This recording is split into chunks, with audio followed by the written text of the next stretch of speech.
Il y en a là-dedans que c'est des gens très crédibles. Oui, des généraux de l'armée. Oui, c'est ça. Des hauts diplomates de carrière. Ce qu'on n'avait pas vu venir, là, évidemment, on n'était pas au courant de tout, mais si ces personnages-là deviennent auprès des Américains des témoins non seulement très crédibles, mais éventuellement des personnes qui sont tellement convaincantes.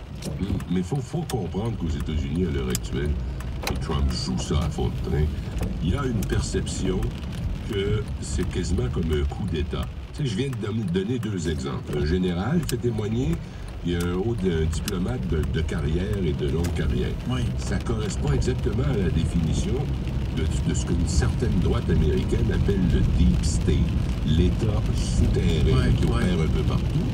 Et là, c'est là-dessus qu'il va jouer et qu'il va continuer de jouer. C'est quoi cette histoire-là? On va destituer quelqu'un, ça c'est leur propre narrative qu'ils veulent implanter, la gang de Trump. On peut-tu comme ça laisser aller des fonctionnaires du Deep State puis qui sont en train de préparer un coup d'État? Il y a des gens sérieux qui le croient. Et c'est évidemment Fox News qui est le principal véhicule de cette théorie-là. Mais tu penses pas, là, qu'à partir du moment où ces personnes-là qui vont témoigner vont le faire publiquement, là?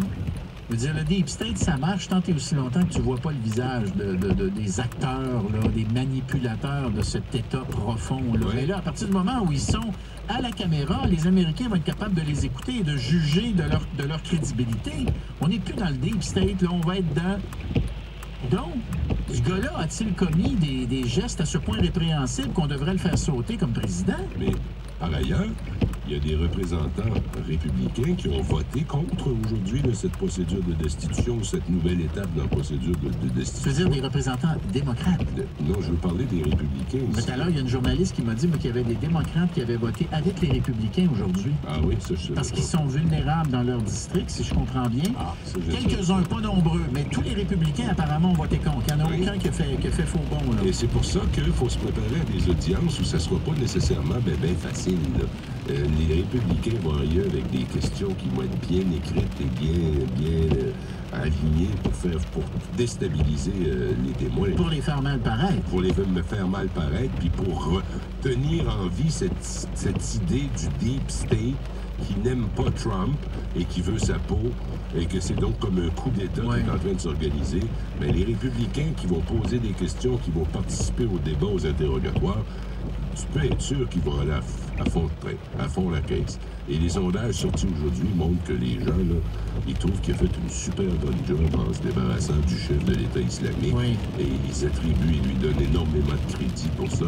Donc Trump, et si les circonstances le servent bien, ça ne sera pas aussi simple que ça peut en avoir l'air. Vraiment pas. En tout cas... Ils vont traverser le vote de la Chambre des représentants. Ah oui, non, ça Puis ça va s'en aller en procès au Sénat. Ouais. Ça va être présidé par le juge en chef John Roberts. Quand il va avoir, oublions pas que ça prend les 2/3 du Sénat pour destituer un président. C'est ça. À l'heure actuelle, les démocrates n'en ont même pas la moitié. Exact. Alors, Non, c'est ça. C'est pour ça que je te parlais tout à l'heure. est-ce que la dynamique peut changer au point où ça arrive? Écoute, si on regarde Watergate...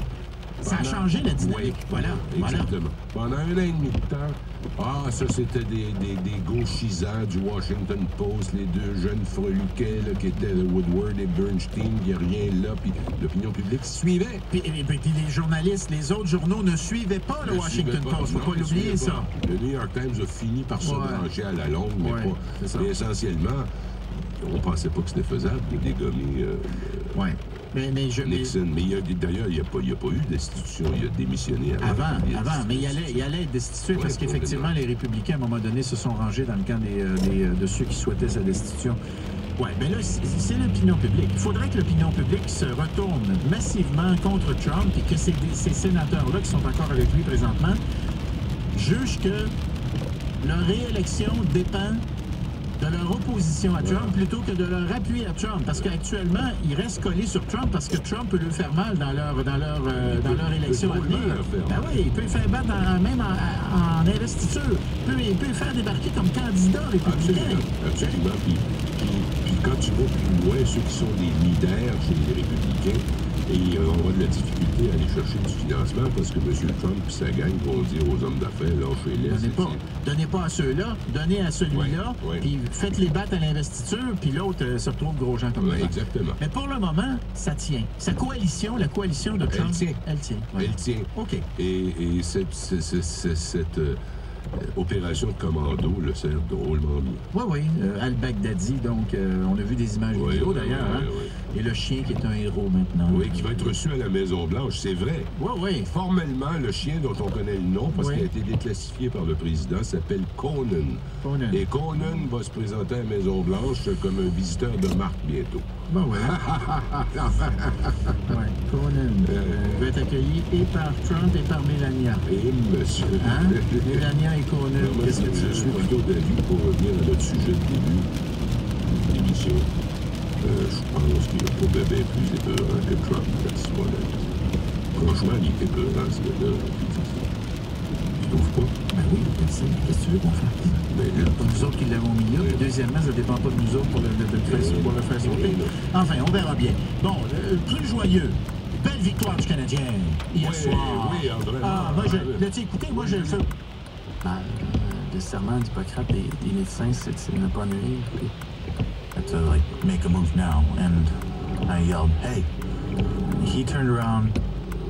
He's now facing me, and as soon as he comes forward with that knife, I just reacted, and I gave him a chest kick.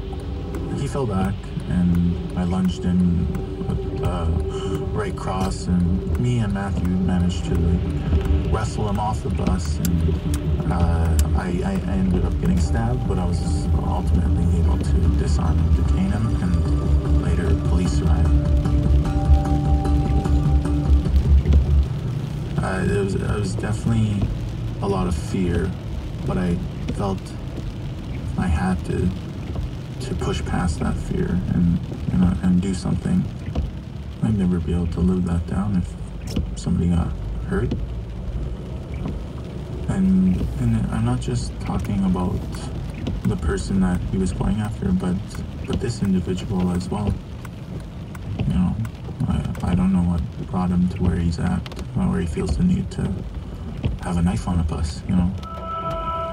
This half hour, a tale of two good Samaritans protecting passengers on a bus from a knife-wielding suspect. Being called heroes after stopping a man with a knife on a Winnipeg transit bus. Jonathan Meikle feared for his life, but that didn't stop him from stepping in to help. Johnny and Matthew were hailed as heroes. They won a medal of bravery for their actions on the bus that night. But Johnny couldn't stop thinking about the man with the knife and what they had in common. Just over a year before Johnny stepped on that bus, life for him was very different. I was actually sitting in jail. Now, I didn't do a lot of time. I spent just over a month. With that said, I've spent a lot of time being involved with the criminal justice system and struggling with that, you know, and living with that fear, almost like, you know, you're going back in eventually, like just being aware of that cycle and not knowing how to get out, not knowing who to turn to, who to reach out for help. I was very fortunate that I had support from the Veterans Affairs from my time in the military, and they offered rehab and my arm shot straight up.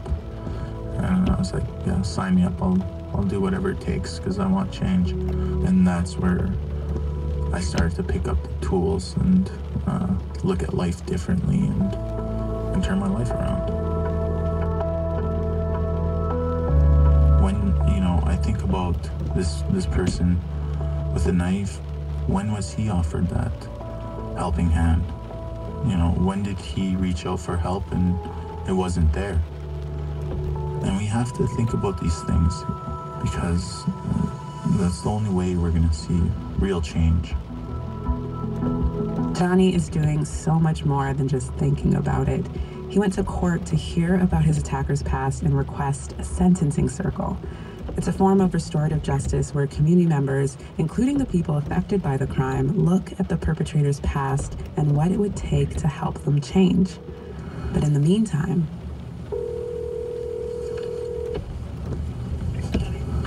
Hi, I just wanted to make a request for visitation. I sent in the paperwork last week. Johnny is determined to visit the young man while he waits in jail for his sentencing circle.